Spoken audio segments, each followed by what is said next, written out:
நம்ம தனுஷ் அவர்களுடைய D55 படத்துலேருந்து தரமான ஏகப்பட்ட அப்டேட் கிடச்சிருக்கு அப்படி தான் சொல்லியாகணும். ஸோ முதலாவதாக இந்த திரைப்படத்தினுடைய ஹீரோயின் யார் அப்படிங்கிற அப்டேட் வந்து அஃபிஷியலாக இன்றைக்கி ப்ரொடக்ஷன் டீம்லேருந்து விட்டுருக்காங்க. அது மட்டும் இல்லாமல் மலையாளம் சூப்பர் ஸ்டார் வந்து இந்த திரைப்படத்தில் நடிக்க போகிறாரு அப்படின்னு நம்ம பழைய வீடியோவில் சொல்லியிருப்போம். ஸோ இப்போ கிட்டத்தட்ட அந்த நியூஸ் கன்ஃபார்ம் ஆன மாதிரி தான் சொல்லப்படுது. ஸோ எந்த மலையாளம் சூப்பர் ஸ்டார் நம்ம தனுஷ் அவர்களுடைய இந்த படத்தில் நடிக்க போகிறாரு அப்படிங்கிற நியூஸ் பற்றி தான் பார்க்க போகிறோம். ஸோ நிறைய பேருக்கு தெரியும். ஸோ தெரியாதவங்களுக்காண்டி இந்த வீடியோ வந்து நம்ம ஷேர் பண்ண போகிறோம். ஸோ அது மட்டும் இல்லாமல் இந்த திரைப்படத்தோட மியூசிக் டைரக்டர் அப்டேட்டும் அஃபீஷியலாக சொல்லிட்டாங்க. ஸோ கிட்டத்தட்ட நம்ம D55 படத்துலேருந்து இது வரைக்கும் வந்த எல்லா அப்டேட் பற்றி தான் இந்த வீடியோவில் வந்து நம்ம டீட்டெயில்டாக பார்க்க போகிறோம். ஸோ முதலாவது வந்து பார்த்திங்கன்னா இந்த திரைப்படத்தினுடைய ஹீரோ நம்ம எல்லாருக்குமே தெரிஞ்சவர் தான் நம்ம தனுஷ் அவர்கள். இந்த திரைப்படத்தினுடைய ஹீரோயின் வந்து பார்த்திங்கன்னா ஸ்ரீலீலா. ஸோ நம்ம தனுஷ் அவர்களுக்கு ஒரு புது பேரிங் தான் இந்த படத்தில் வர்றாங்க அப்படி தான் சொல்லியாகணும். பராசக்தி படத்தில் ஒரு மாபெரும் சக்ஸஸை பார்த்துட்டு இப்போ நம்ம தனுஷ் அவர்களுடைய 55வது படத்துக்கு சைன் பண்ணியிருக்காங்க. ஸோ அதே மாதிரி இந்த படத்தில் இவங்களோட கேரக்டர் வந்து ரொம்ப லவ்வபுளாக ரொம்ப கேரிங்காக இருக்கணும் வந்து எக்ஸ்பெக்ட் வந்து பண்ணாங்க. மேபி கொஞ்சோண்டி வேணால் இருக்கலாமே தவிர பட் இவங்களோட கேரக்டர் வந்து பார்த்திங்கன்னா ஃபுல் அண்ட் ஃபுல் ரொம்ப டெரிஃபிக்காக வயலன்ஸாக தான் இருக்க போகுது. பிகாஸ் இப்போ வரைக்கும் அவங்க ரிலீஸ் பண்ண எல்லா போஸ்டருமே ரத்தம் சொட்ட ரிலீஸ் பண்ணியிருக்காங்க. ஸோ அதேமாரி இப்போ நான் வந்து ஒரு பெட்டு கேட்டுறேன், அடித்து சொல்கிறேன், இந்த படம் வந்து கண்டிப்பாக ஏ சர்டிஃபிகேட் தான் வாங்கும். நீங்கள் வேணால் ரிலீஸ் டைம் பாருங்கள். ஏன்னா இப்போ வரைக்கும் ரிலீஸ் பண்ண எல்லா போஸ்டருமே அவ்வளோ டெரிஃபிக்காக அண்ட் வயலன்ஸிவாக இருந்துச்சு அப்படி தான் சொல்லியிருக்கணும்.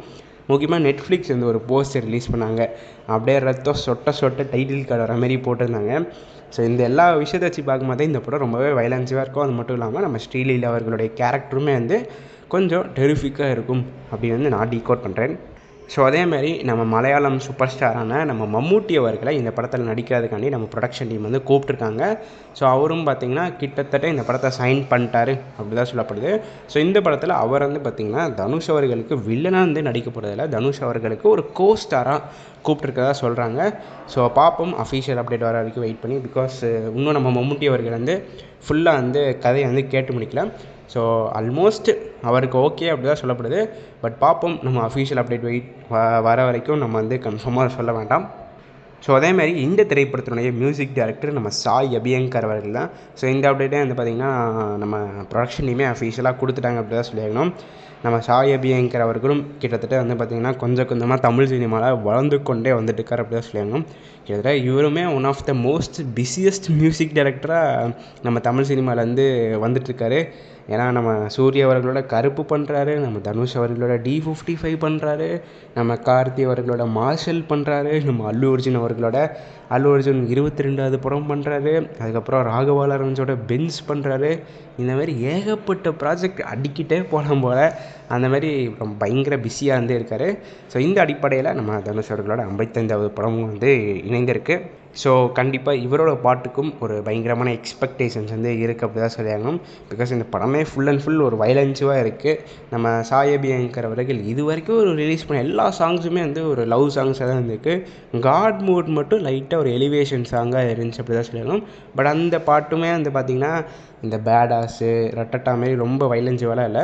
ஸோ அதனால் இவர் இந்த ஜான்ரால் எந்த மாதிரி பெர்ஃபார்ம் பண்ண போகிறாரு, ஸோ நம்ம D55 இடத்துல எப்படி பெர்ஃபார்ம் பண்ண போகிறாரு அப்படிங்கிறதுல எனக்கு பர்சனலி ஒரு எக்ஸ்பெக்டேஷன்ஸ் இருக்குது அப்படி தான் சொல்லணும். ஸோ அது மட்டும் இல்லாமல் தனுஷ் ஃபேன்ஸ் எத்தனை பேர் நான் D55 படத்துக்கு வெயிட் பண்ணுறீங்க அப்படிங்கிறத மறக்காமல் கீழே இருக்கிற பாக்ஸில் ஐ ஆம் வெயிட்டிங் ஃபார் D55 அப்படின்னு கமெண்ட் பண்ணி உங்களோட ஆதரவை தெரிவிங்கள். இந்த வீடியோவில் தான் இந்த வீடியோ நான் இதோட முடிச்சுக்கிறேன். அடுத்த வீடியோவில் சந்திக்கும் வரை நான் உங்கள் NK. நன்றி, வணக்கம்.